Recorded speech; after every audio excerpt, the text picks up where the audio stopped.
Okay okay, अगर किसी का क्वेश्चन नहीं है तो अब मैं आ जाता हूँ फाइल्स की तरफ कि हम फाइल्स को किस तरह से अपलोड करवाएं और डिस्प्ले करवाएं।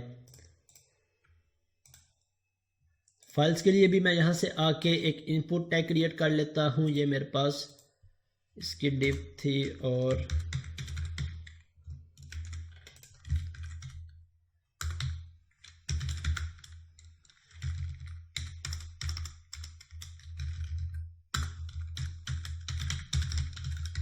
फॉर्म ग्रुप, और यहाँ से आके मैं इसे क्लास असाइन कर देता हूँ और PDF, then input type equal to file, और इसका हमने नाम रखा था प्रोफाइल इमेज, इसके लिए हम नाम रख लेते हैं पीडीएफ।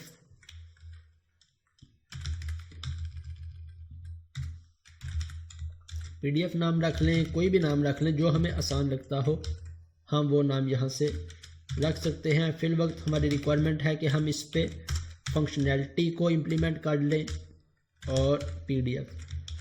अब जैसे इस पर क्लिक करेंगे तो इसका ऑन चेंज का इवेंट कॉल होगा। सो मैं यहाँ से आके ऑन चेंज और इसमें user actions dot upload PDF, और यहाँ से जाके मैं इस इवेंट को कॉल कर लेता हूँ, क्रिएट कर लेता हूँ। ये मेरे पास सेलेक्ट, ये मेरे पास अपलोड इमेज, रिमूव इमेज, और इसके बाद मेरे पास अपलोड पीडीएफ। और अपलोड पीडीएफ पे जब यूज़र क्लिक करेगा तब अगेन ये सारी फंक्शनैलिटी हमारी सेम होगी।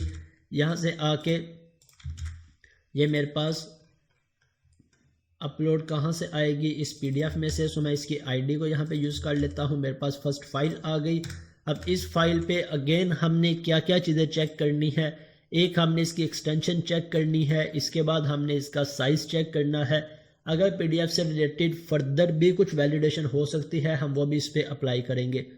अदरवाइज़ अब हम इसकी कैसे वैलिडेशन अप्लाई करें, मैं यहाँ से फॉर्म डाटा तक का कोड कॉपी करता हूँ और अपलोड पीडीएफ में आके इम्प्लीमेंट कर देता हूँ। ये मेरे पास फाइल नेम आ गई, एक्सटेंशन आ गई, और पीडीएफ के लिए अब हमारी एक्सटेंशन क्या होगी, सिर्फ पीडीएफ की।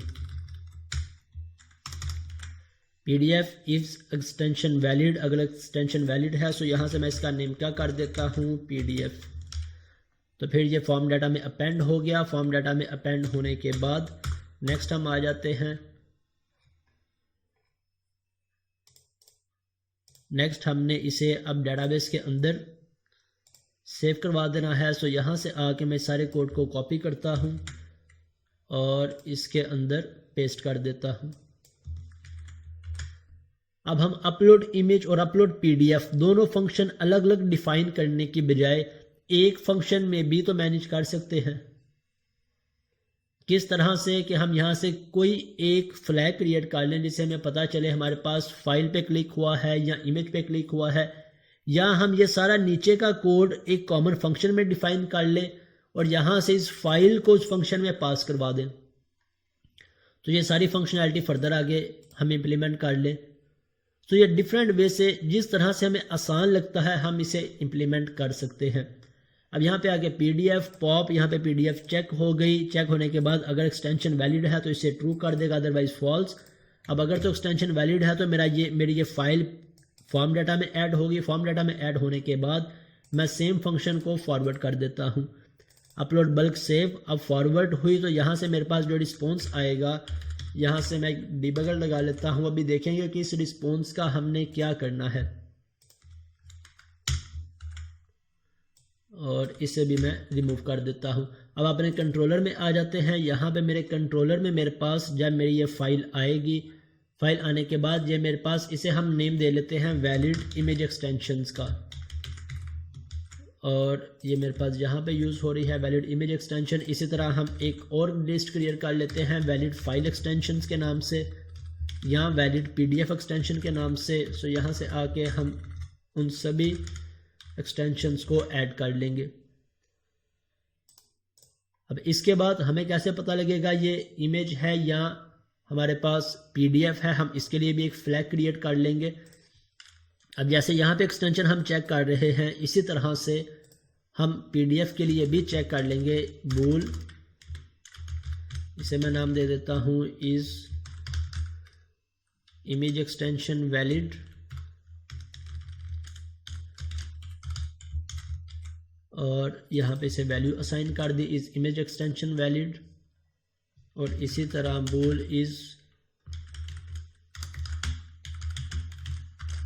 फाइल एक्सटेंशन वैलिड, सो इसे मैं ट्रू कर देता हूँ। और इसी तरह से यहाँ पे इसे भी चेक कर लेते हैं। सेम इफ़ कंडीशन को मैंने कॉपी किया, मैं यहाँ पे पेस्ट कर देता हूँ और वैलिड इमेज की बजाय वैलिड PDF एक्सटेंशंस, और इसके अंदर ये मेरे पास एक्सटेंशन आ गई। इसे चेक कर लेंगे तो अगर ये वैलिड है तो यहाँ पे मेरे पास वैलिड नहीं है तो फॉल्स हो जाएगा। अब हमने एक्सटेंशंस चेक कर ली। इनकी एक्सटेंशंस चेक करने के बाद नेक्स्ट हमने क्या करना है, हमने यहाँ से जो यूज़ कर रहे हैं इमेजेस या फाइल्स, अगर मेरे पास इमेज होगा तो इमेजेस के फोल्डर में, फाइल होगी तो फाइल के फोल्डर में। सो हम कैसे चेक करेंगे इसे, हम इसके लिए भी फ्लैग क्रिएट कर लें जो हमने यहाँ पे क्रिएट किया है कि अगर तो इमेज है, मैं यहाँ से PDF की बजाय इसे इस इमेज एक्सटेंशन ट्रू, अगर तो इमेज नहीं है तब इसे फॉल्स करवा दें। सो अगर मैं इसे रिमूव करके एक ही फ्लैग में इसे रहने दूं, या इमेज है या PDF है, और यहाँ पे अगर मैं कंडीशन लगा लूं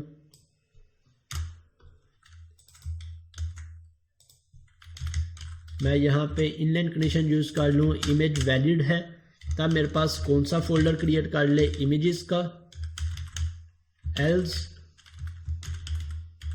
PDFs का।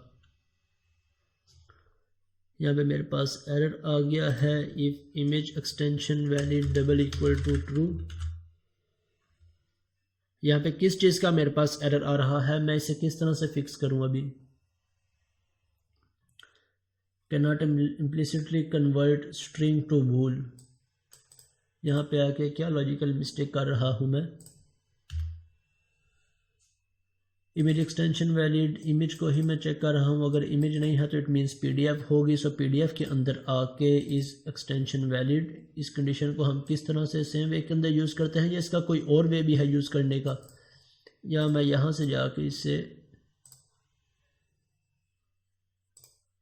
कॉपी करता हूँ और यहाँ पे आके इसे पेस्ट कर देता हूँ। ओके, पैरेंथेसिस में मैंने यूज़ करना था, मैं पैरेंथेसिस में यूज़ नहीं कर रहा था, इसलिए मेरे पास एरर आ रहा था। और इसे हम नाम दे देते हैं PDFs क्या लें, PDF फाइल क्या लें। ओके, सो अगर मेरे पास इमेज होगी तो इमेजेस के फोल्डर में जाएगी, PDF होगी तो PDF के फोल्डर में जाएगी। और इसके बाद बाकी मुझे यहाँ से कुछ भी चेंज करने की ज़रूरत नहीं है, मेरी file as it is database में सेव हो जाएगी। यहाँ से मुझे टेबल चेंज करने की ज़रूरत है। अब फाइल का टेबल है तो हम फाइल्स के टेबल में सेंड करेंगे, इमेज का टेबल है तो इमेज के टेबल में, बजाय इसके कि हम इन दोनों के लिए अलग अलग टेबल क्रिएट करें।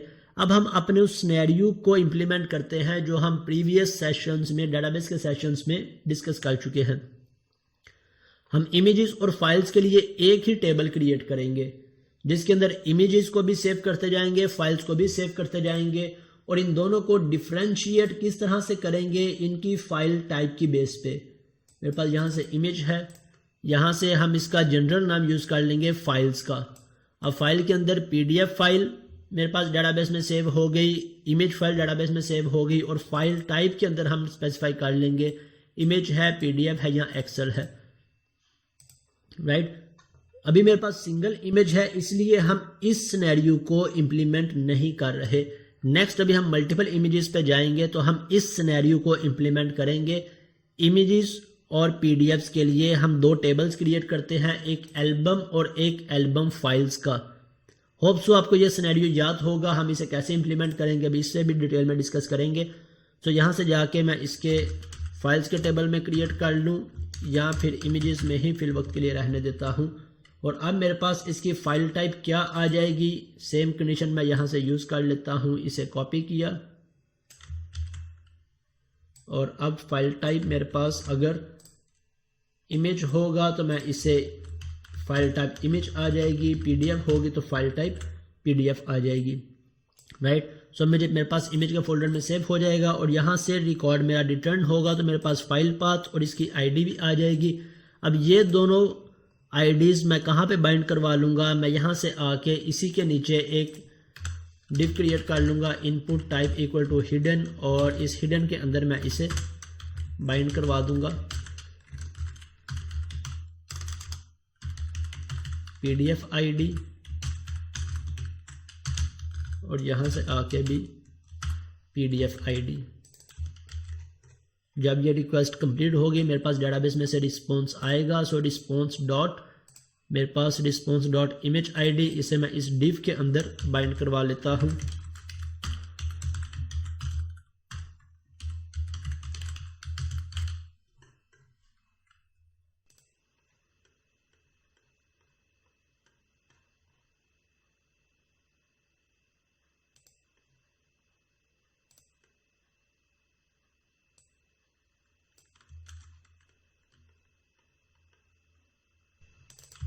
और यहाँ पे मैंने इसे बाइंड करवा दिया।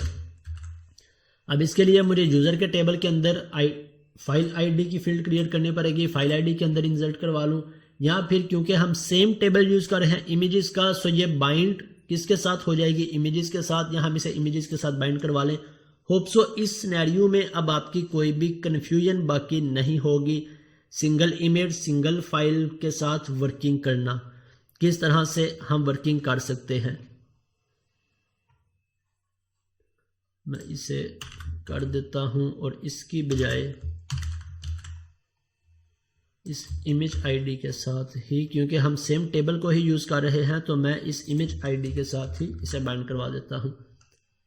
अब लेट से रन करते हैं और फाइल को अपलोड करके चेक करते हैं क्या फाइल भी मेरी डेटाबेस में सेव हो रही है या नहीं।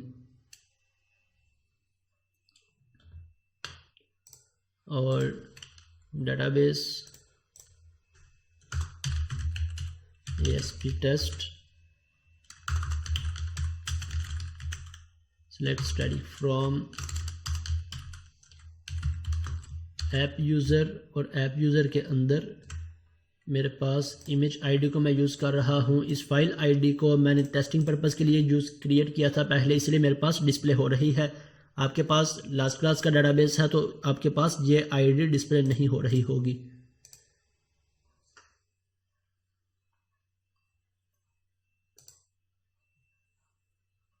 यहाँ से फाइल को चूज़ किया। अब फाइल के अंदर आके मैं लेट से इस फाइल को चूज़ कर लेता हूँ ओपन, और ये फाइल मेरे डिस्प्ले होगी। लेट से चेक कर लेता हूँ मैं डेटाबेस के अंदर डेटाबेस में सेव हुई है या नहीं।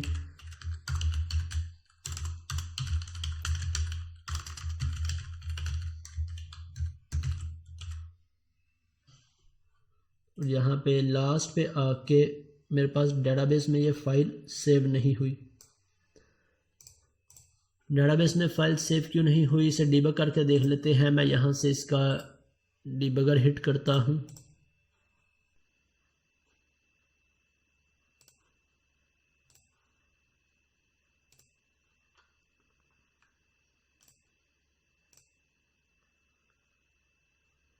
मैं यहाँ से ब्रेक पॉइंट हिट नहीं हो रहा। क्यों मेरा ब्रेक पॉइंट हिट नहीं हो रहा? यहाँ से आके अपलोड इमेज, अपलोड पीडीएफ पे गया तो यहाँ से मेरे पास मेरी फ़ाइल आ गई, और फाइल मैंने यहाँ से लेट से jQuery में चेक कर लें कोई एरर तो नहीं आ रहा। ये मेरे पास दो एरर्स आ रहे हैं। अनएक्सपेक्टेड टोकन, किस जगह पे ये टोकन आ रहा है, और user actions is not defined. Okay, ये टोकन मेरे पास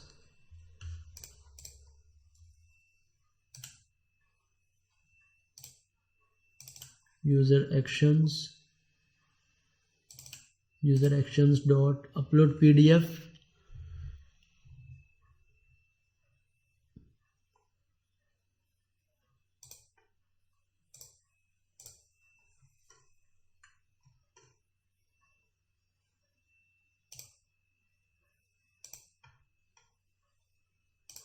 जहाँ से मेरे पास किसी जगह पे इसका एरर आ रहा है।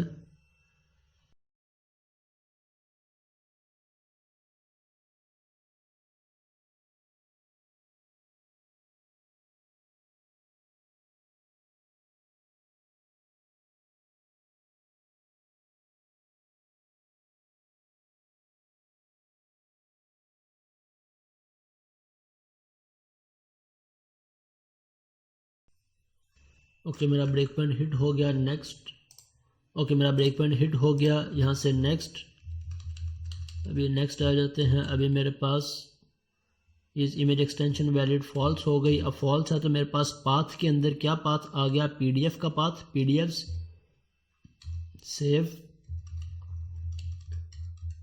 और अभी मेरे पास डेटाबेस में भी सेव हो गई फाइल, सॉरी फोल्डर में सेव हो गई फोल्डर के बाद, और ये मेरे पास डेटाबेस में भी सेव हो गई। अब इसे मैं चेक कर लेता हूँ डेटाबेस में, और यहाँ पे मेरे पास पीडीएफ आ गई, ये सारी पीडीएफ आ गई।